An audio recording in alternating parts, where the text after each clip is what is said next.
Berikutnya kita akan mendengarkan evaluasi dari narasumber.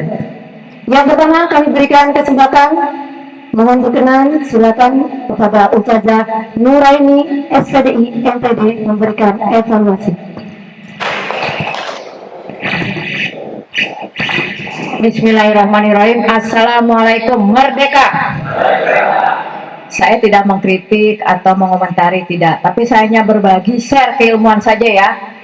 Karena saya sendiri juga dalam taraf belajar. Saya bukan orang pintar, tapi seorang yang mau belajar. Keseluruhan saya 2 hari ikut ini, apa ya, haru sampai saya bercerita ke murid saya tadi pagi. Begitu semangatnya, usia di atas, mungkin usia saya yang 50 ke atas gitu ya, semangatnya Masya Allah. Usia 50, tapi santri saya bertanya, Ustazah angkatan berapa? Maksudnya lulusan angkatan berapa? Tebak saja. Ustazah angkatan ketiga ya? Alhamdulillah. Berarti umur saya masih 32 tahun. Padahal sudah setengah abad saya. Nah, gini, secara keseluruhan bagus semuanya. Kalau masalah syariatnya, artinya aturan-aturan pembukaan, isi, penutup, itu kan syariat, artinya pembiasaan. Insya Allah dilakukan terus menerus pasti akan terus meningkat. Itu syariat saja ya. Itu bisa dilakukan dengan cara pembiasaan. Nah, yang saya komentari ini ada 2 mapel, satu eksak, satu non eksak ya. Eksak dulu ya.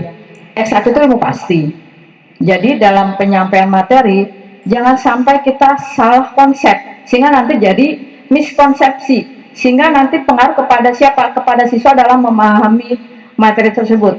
Kalau eksak itu ya pasti nggak bisa menerka-nerka atau membayangkan atau apa enggak, karena matematika itu bahasanya abstrak. Nah, dari abstrak itulah tugas guru untuk mengkonkretkan atau menjelaskan. Tadi tentang sudut ya, masih sudut, lanjut yang 2 hari yang lalu. Itu ada miskonsepsi pengertian sudut. Jadi tolong nanti kita sama-sama literasi lagi ya, bisa di internet atau baca buku matematika kelas 7 semester Gasal. Materi sudut. Sudut itu terbentuk oleh pertemuan 2 ujung garis, di mana garis itu adalah kaki sudut.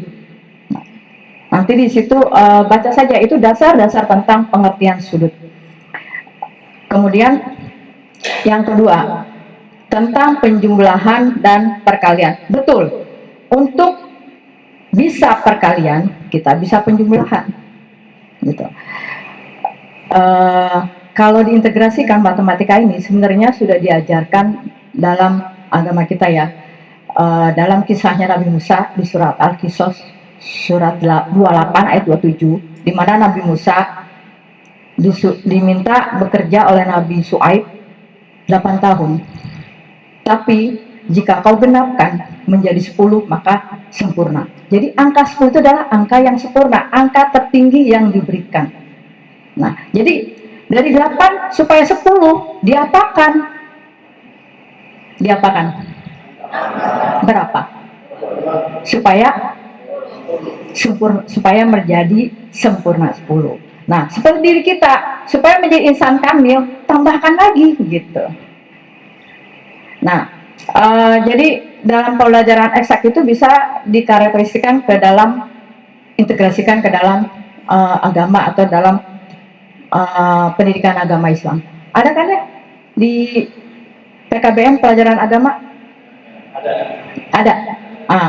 Jadi mengintegrasikan matematika dengan PAI. Itu disertasi saya nanti.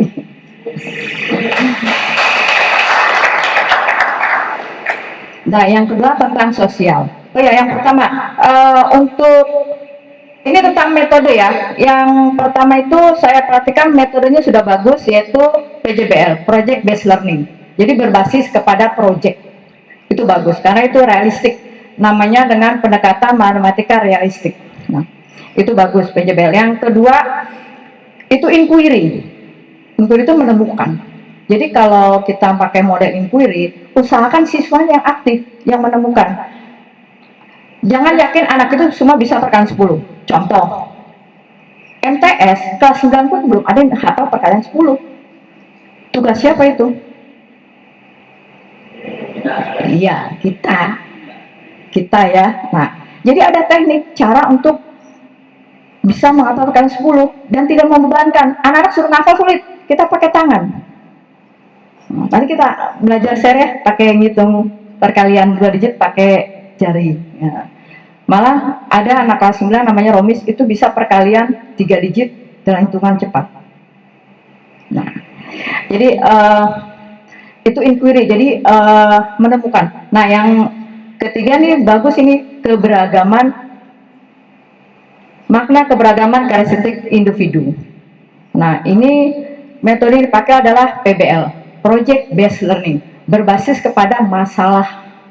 Nah, masalah dalam keseharian. Nah, untuk makna keberagaman ini kalau kita kaitan dengan pelajaran PAI itu tentang Piagam Madinah, di mana saat itu Madinah rusuh, nggak bersatu ya. Bangsa Aus dan bangsa Karat sering berseteru. Yang bisa menyatukan siapa? Rasulullah. Nah, di situ bukan hanya kaum bangsa Aus dan Karat saja, ada Yahudi, ada Nasrani. Nah, disitulah keberagaman multi etnis. Walaupun sama-sama hitam ya orang Arab ya, ada yang putih juga ya. Ya tapi beda karakter, beda budaya. Nah, itu bisa jadikan contoh keberagaman. Dan di kita juga ada Bhinneka Tunggal Ika, diwujudkan dalam Pancasila, sempurna itu. Dan disinilah Al-Zaitun yang mewujudkan itu. Ini yang saya ketahui. Nah, selanjutnya yang keempat, observasi. Itu bahasa Indonesia betul lah? Betul? Betul. Tadi sih kamar mereka pelajaran apa ya? Apa IPS gitu. Tapi kok enggak bahasa Indonesia. Karena tidak ditulis, tapi saya bisa menangkap itu bahasa Indonesia. Kata observasi itu bagi orang yang baru mau belajar nggak tahu apa observasi. Anak SD juga nggak tahu observasi apa. Tapi kita perkenalkan dengan contoh-contoh cara. Akhirnya ketemu kata pengamatan. Kata pengamatan, kata dasarnya apa?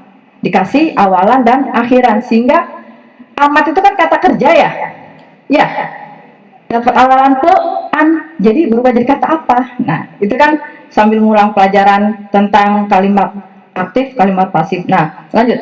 Nah, maaf ya, kalau rasa grogi itu awal saya nggak grogi ya, malah kok grogi ya. Tapi nggak apa, nanti pembiasaan nggak grogi. Nah, untuk observasi ini contoh yang dituliskan dalam teks itu Quran ya, teks itu Quran. Nah, dalam teks itu adalah kisah anak Nabi Adam yang berseru, Habil dan Khobil. Nah, berseru akhirnya salah satu terbunuh. Yang terbunuh siapa Pak? Habil.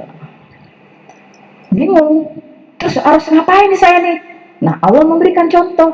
Nah, akhirnya si Khobil melakukan kegiatan observasi. Nah, akhirnya observasi itu jadi sebuah teks hingga hari ini ya. Teks itu berlaku, ya kan? Yang meninggal dikubur atau dimakamkan. Sama kalau kita mau observasi suatu hal, mau benda hidup, mau benda mati, mau kejadian alam atau apa. Nah, bagus harus tulis dalam sebuah tulisan atau teks, sehingga nanti akan menjadi sebuah sejarah dan bisa dibaca oleh anak cucu kita. Kalau kita menemukan suatu penemuan atau suatu cerita atau apapun, buat dalam tulisan dari hasil observasi. Oke, terima kasih atas perhatiannya. Semangat semuanya ya. Terus saya salut dan senang. Bahkan saya ingin ada yang, ayo jika diperkenankan mengajar anak-anak. Anak-anak itu butuh figur seperti orang tua. Demikian ya.